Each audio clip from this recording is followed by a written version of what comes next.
Welcome to Mobile Rolling. After the break, it'll be my pleasure to be interviewing someone that has a lot in common with myself. Both born in the same city, both have a large, strong connection with harness racing, and we were both real estate agents at one stage. Welcome back soon.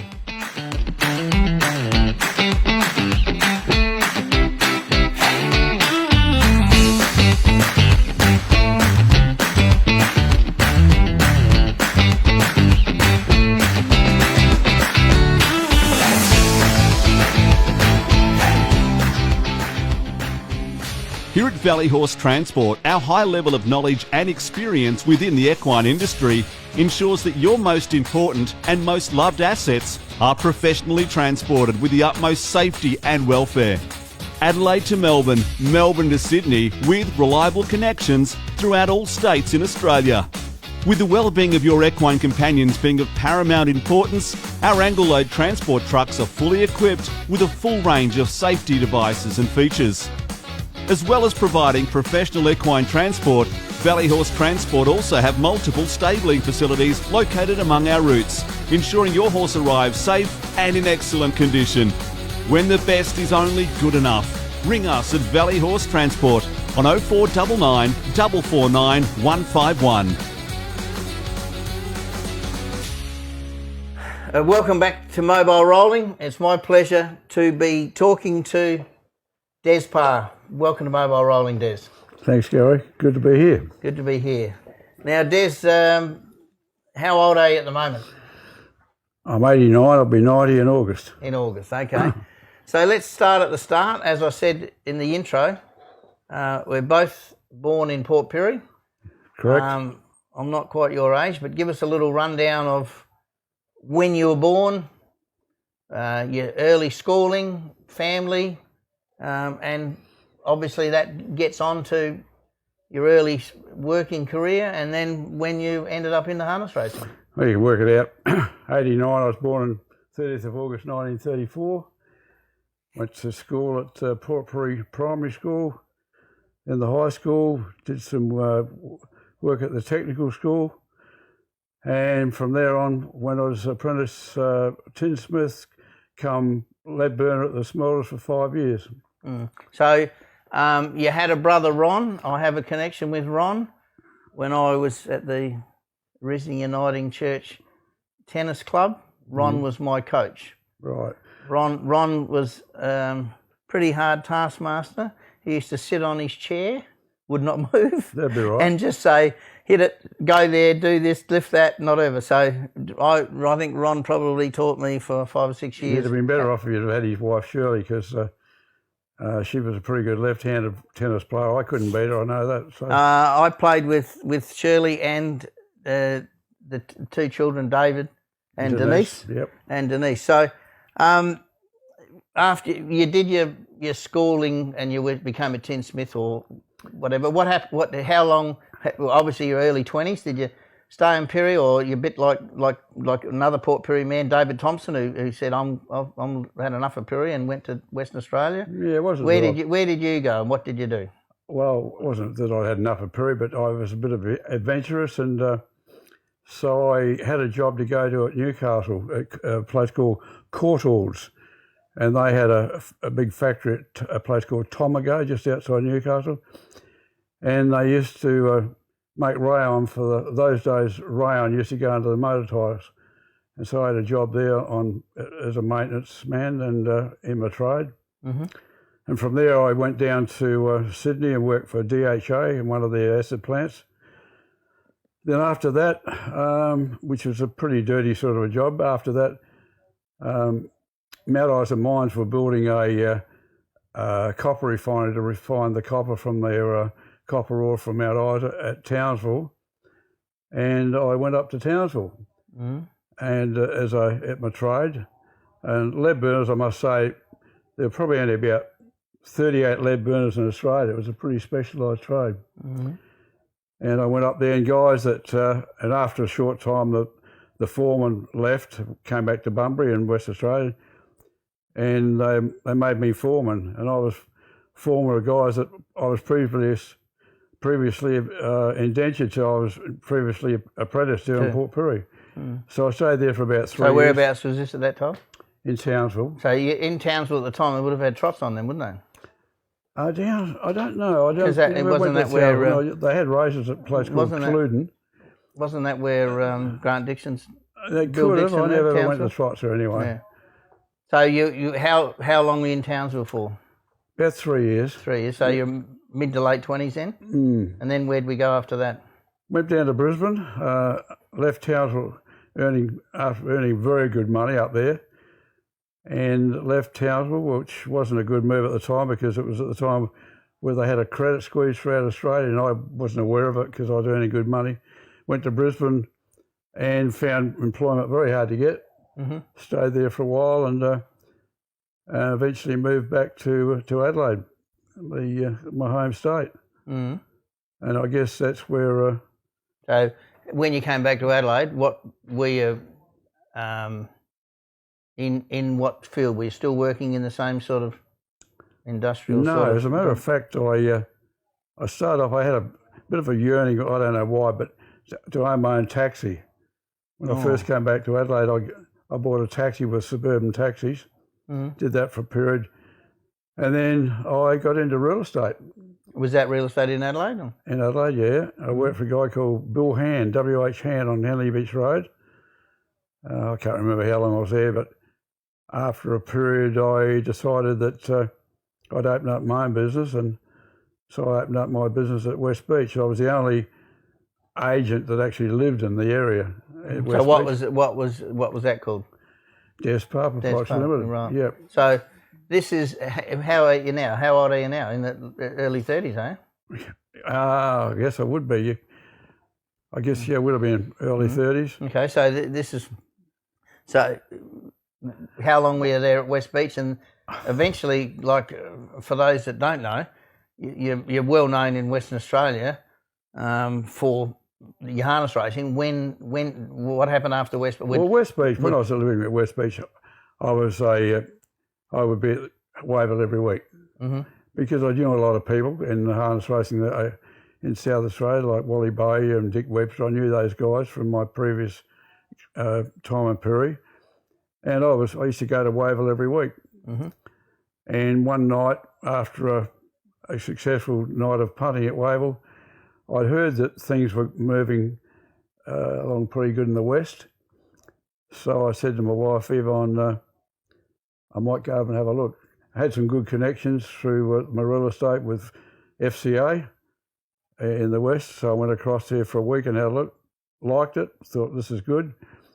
Adelaide at the time wasn't really flash. So eventually, it took me about 12 months or so, and we finally moved to the west. So what year was that? Oh, gee, I can't remember the years, but 68. 1968. 1968, yeah.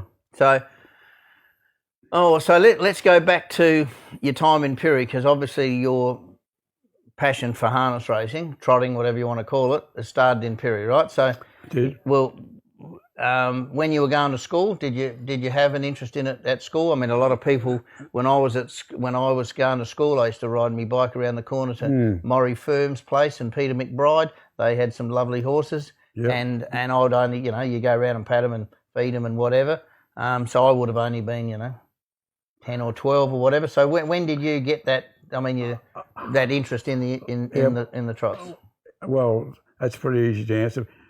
As a probably 13 or 14-year-old, I used to, don't know how it first started, but our milkman was a guy called Bill Connor, brother of Frank Digger Connor, and they had a dairy, as you well know. Somehow or other I got involved out helping them, and I'd help Bill on the milk cart and so forth, and of course they had the horses, and that's where my interest first started, and it grew from there. As you know, Frank Connor was a perfectionist. He did everything himself. He never took me aside to teach me the industry and so forth. My only involvement with him with the horses was that they had a horse called Radiant Margaret that was owned by Margaret. She was that horse was left to her by her father. So this is Margaret Connor, who then became Margaret Vanstone. Yes, and Rex, yeah.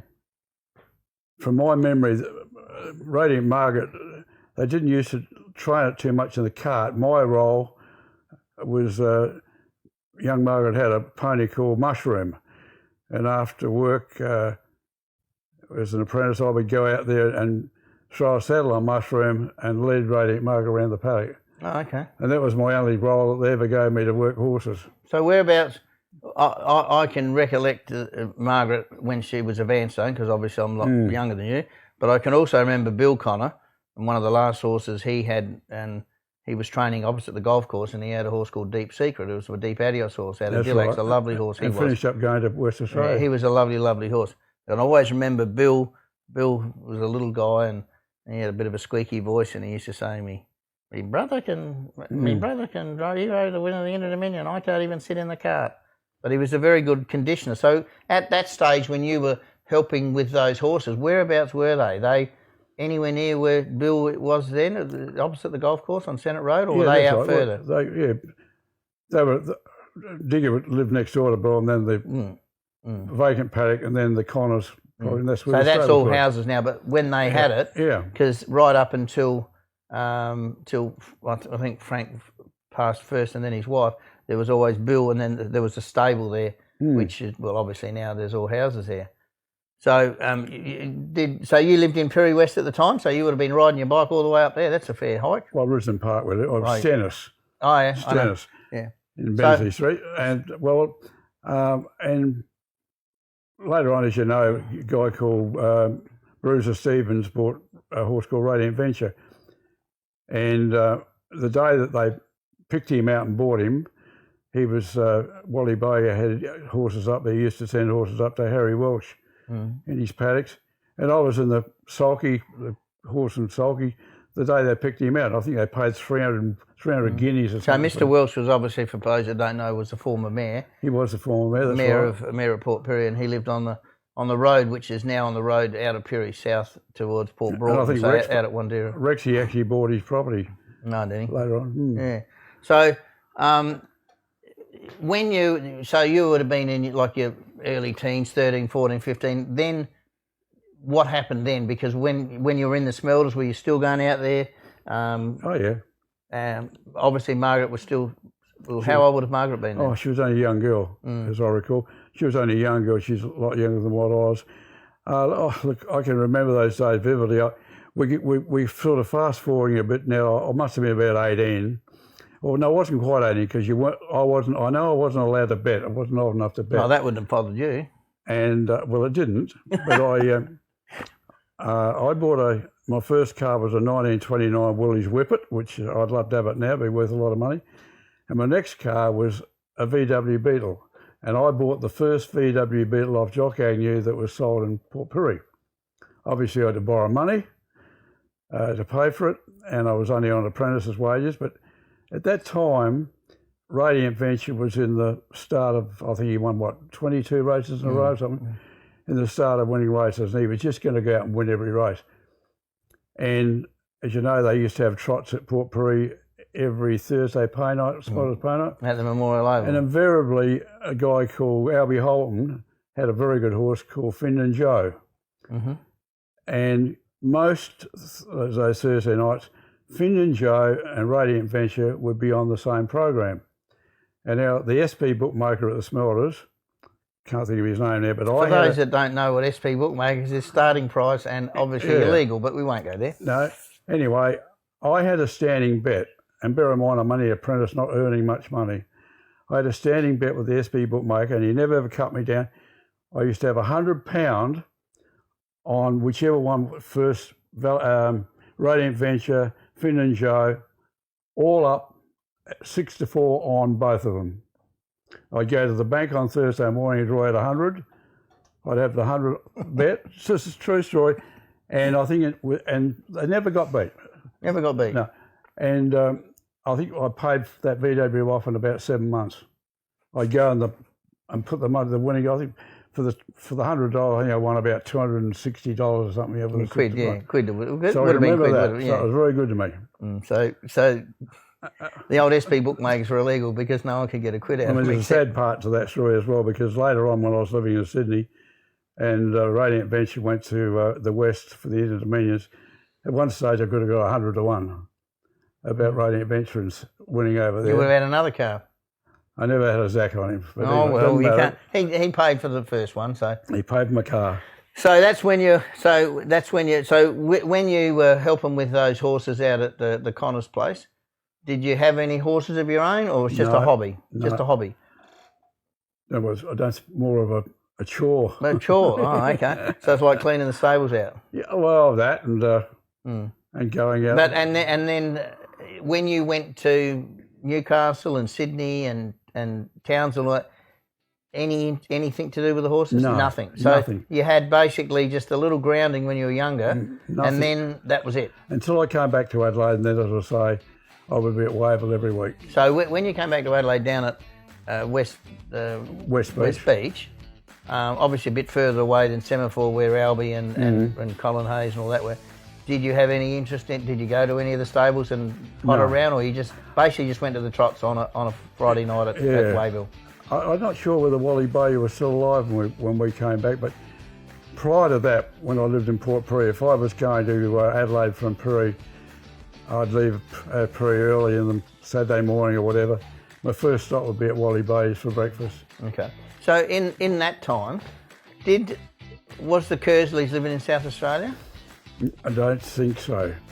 I don't think. I was with Fred Kersley the other night on New Year's Eve at Gloucester Park, and I told him I was coming across. I said, I'll be driving past your old hometown at Warnertown, because that's where the family That's where they come from, yeah. And he said, no, he said, I was born in the West. Okay, because they used to take, and you'll correct me on this because I'm not 100% sure, but those horses used to go on the train. They did? From Warnertown to Adelaide and get off and race at Wavell on the next. They'd take them down on the Thursday, didn't they? And then race on the Friday and come home. Well, we didn't. We used to take them down an open truck from the Connors. From the Connors. I remember one, and I had to Not ride in the everyone back. could I afford a had to truck. ride in the back. You had to ride in the back. You got real bad, didn't you? I went down one night with a horse called Sense the Boy and Radiant Margaret, and Radiant Margaret fortunately won. And then they had to come home to the cold at the back of the truck. I used to snuggle up the horses to get warm. Oh, cool.